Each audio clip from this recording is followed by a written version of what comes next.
Hello guys.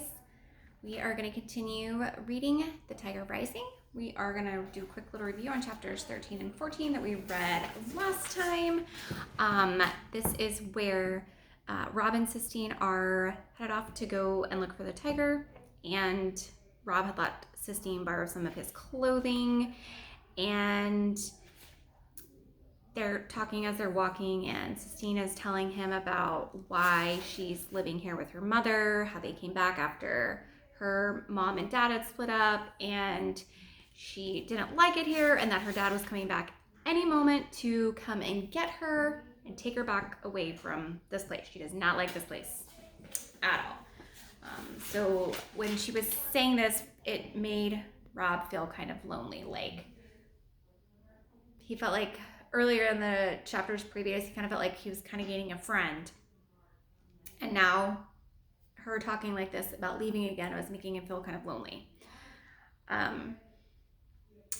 She continues to talk, and Rob mentions his mom, and she asks where his mom is, and he just won't answer, and he does a lot of shoulder shrugging, if you remember from the last couple of chapters, and she just gets mad at him basically and says, well, if I just told you all this stuff and you're not going to tell me anything, and I don't need it, just keep your secrets, keep your stupid tiger, I don't care. She basically, if I'm going to tell you this stuff and you're not going to tell me, then why am I even trying to be your friend if you're not going to do this for me? And she turns off and walks in the opposite direction of the tiger. And he sees her kind of slipping away. And he finally gets himself together. He says, wait for me. She's dead. And okay. Sistine accepts that, and they keep on going towards the tiger.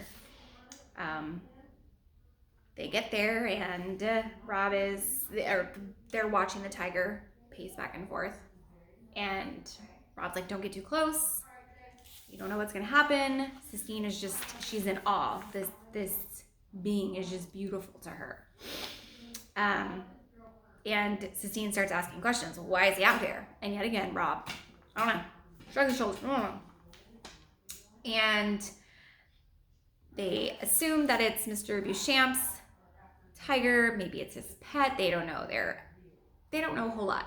They just found this tiger out there. And they just say, well, we can't leave him out here. It's not right for him to be locked up in this cage. They're concerned about him.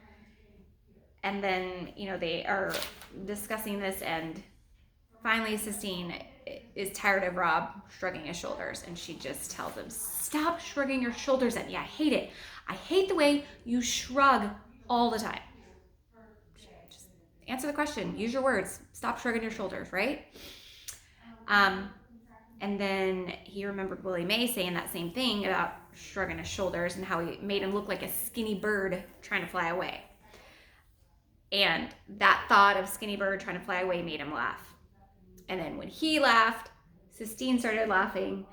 And then he remembered why he had this feeling earlier, this feeling of a friendship. And he said he was overflowing with happiness.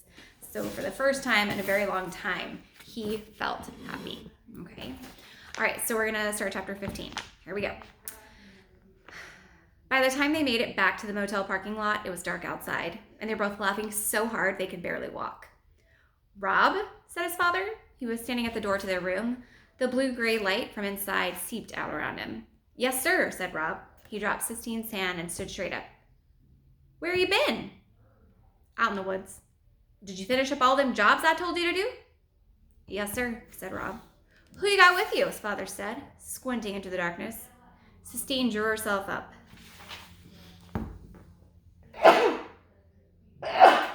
Excuse me, guys. This is Sistine, said Rob. Uh-huh, said his father, still squinting. You live around here, he asked. For now, said Sistine. Your parents know you're out here? Well, I was going to call my mother, said Sistine.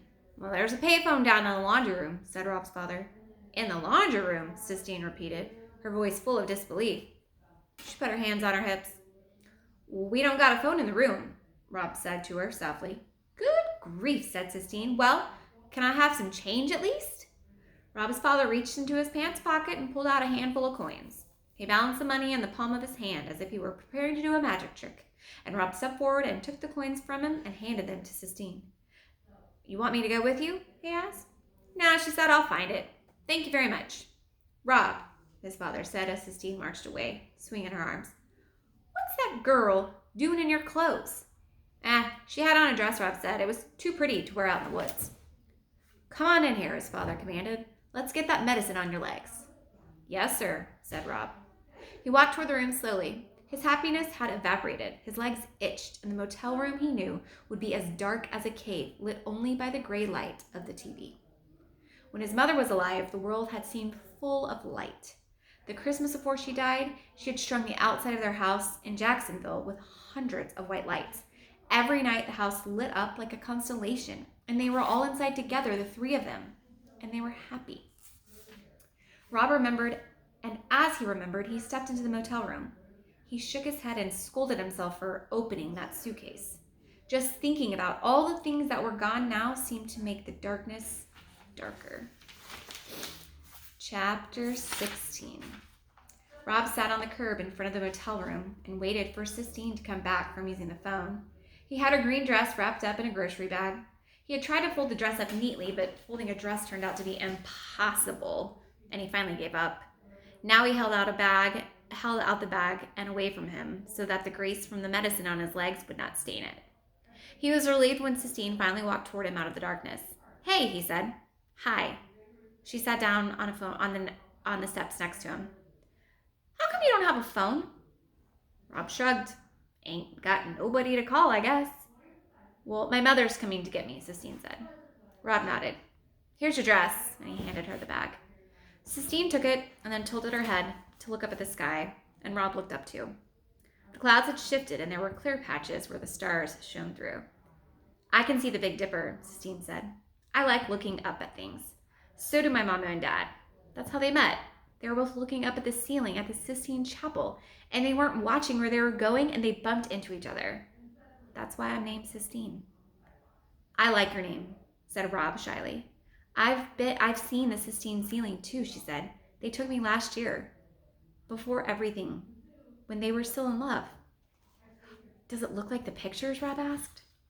Better, said Sistine. It's like, I don't know, it's like looking at fireworks, kind of. Oh, said Rob. Maybe we could go to Italy sometime, and I could show you. Well, that would be all right, said Rob, and he smiled into the darkness. That tiger can't look up at the stars, said Sistine, her voice getting hard. He's got that piece of wood over his head. He can't look up at all. We've got to let him go.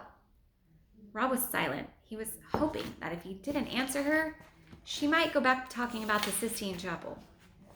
How did your mother die? She asked suddenly. Rob sighed. He knew there was no point in trying not to answer again. Cancer, he said. What was her name?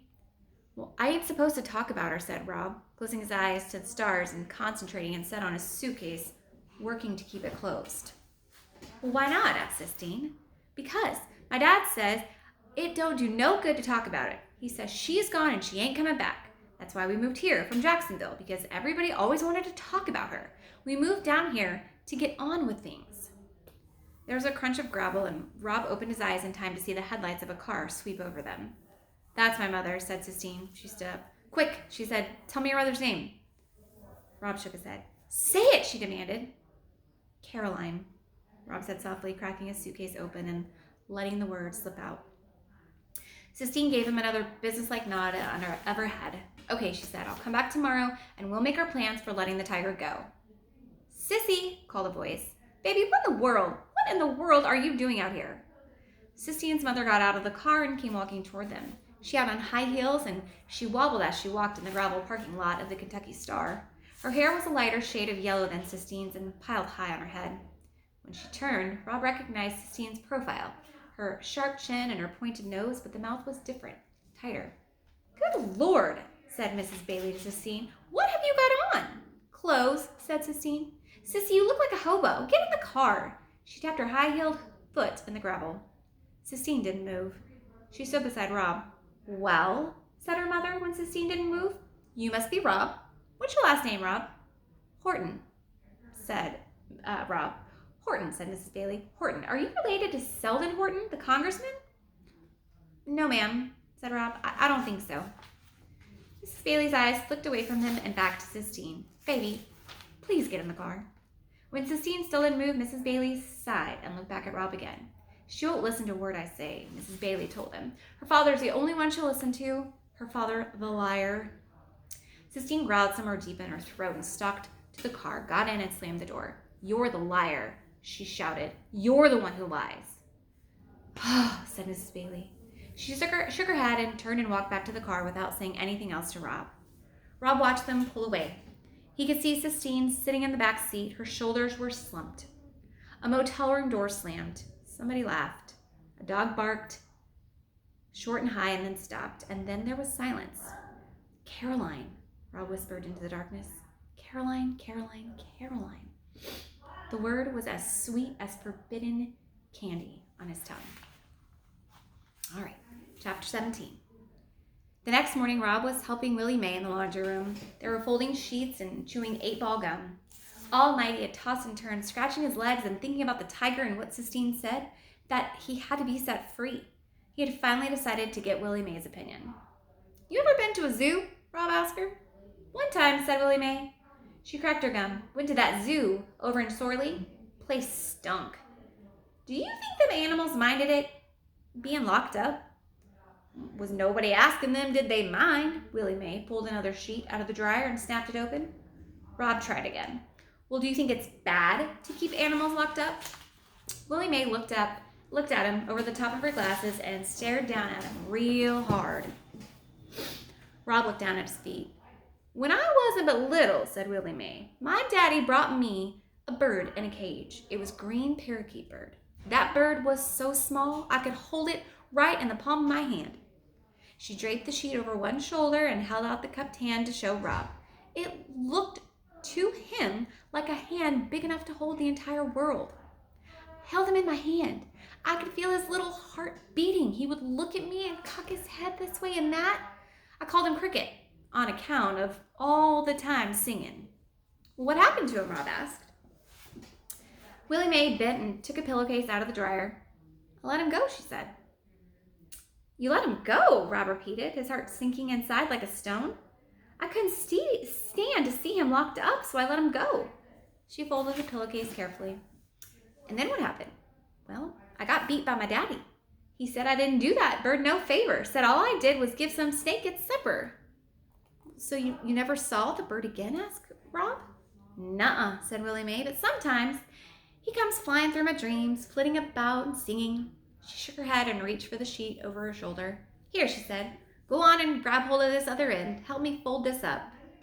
Rob took hold of the sheet, and as it billowed out between them, a memory rose up before him. His father standing out in the yard, holding his gun up to the sky, taking aim at a bird. You think I can hit it? His father said. You think I can hit that itty-bitty bird? Robert, his mother said, what do you want to shoot that bird for? Just to prove I can, said his father. There was a single crack and the bird was suspended in midair, pinned for a moment to the sky with his father's bullet, and then it fell.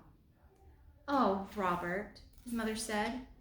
It hurt the back of Rob's throat to think about that now, to think about the gun and his mother and the small thud the bird made when it hit the ground.